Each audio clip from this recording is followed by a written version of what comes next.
রাজধানীর জিগাতলা থেকে জাতীয় নাগরিক পার্টির এনসিপির নেত্রী জান্নাত আরার রুমির ঝুলন্ত মরদেহ উদ্ধার করেছে পুলিশ। তিনি ঢাকা মহানগর দক্ষিণ ধানমন্ডি থানা সমন্বয় কমিটির যুগ্ম সমন্বয়কারী ছিলেন। বৃহস্পতিবার সকালে জিগাতলার জান্নাতি ছাত্রী হোস্টেল থেকে তার মরদেহ উদ্ধার করে ময়নাতদন্তের জন্য ঢাকা মেডিকেল কলেজ হাসপাতাল মর্গে পাঠানো হয়েছে।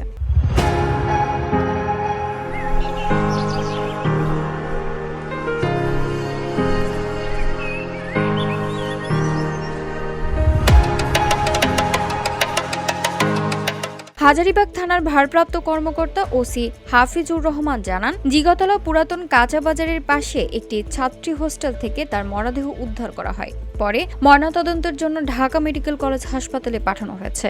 এটি আত্মহত্যা নাকি হত্যাকাণ্ড তা খতিয়ে দেখা হচ্ছে। রুমি পারিবারিকভাবে মানসিক চাপে ছিলেন বলে প্রাথমিকভাবে জানিয়েছে পুলিশ।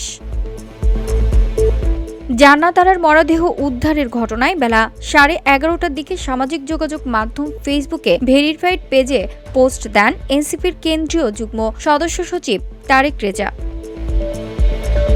তিনি জানান, ক্ষমতাচ্যুত সাবেক প্রধানমন্ত্রী শেখ হাসিনার রায়ের দিন ধানমন্ডি ৩২ নম্বরে জিয়ার কবর খুঁড়তে যাওয়া রাজনৈতিক কার্যক্রম নিষিদ্ধ আওয়ামী লীগের একজনকে পিটিয়ে পুলিশের কাছে দিয়েছিলেন জান্নাত আরা।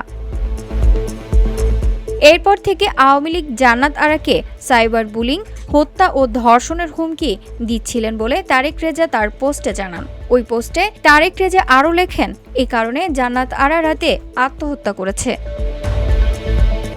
VOD Bangla news desk.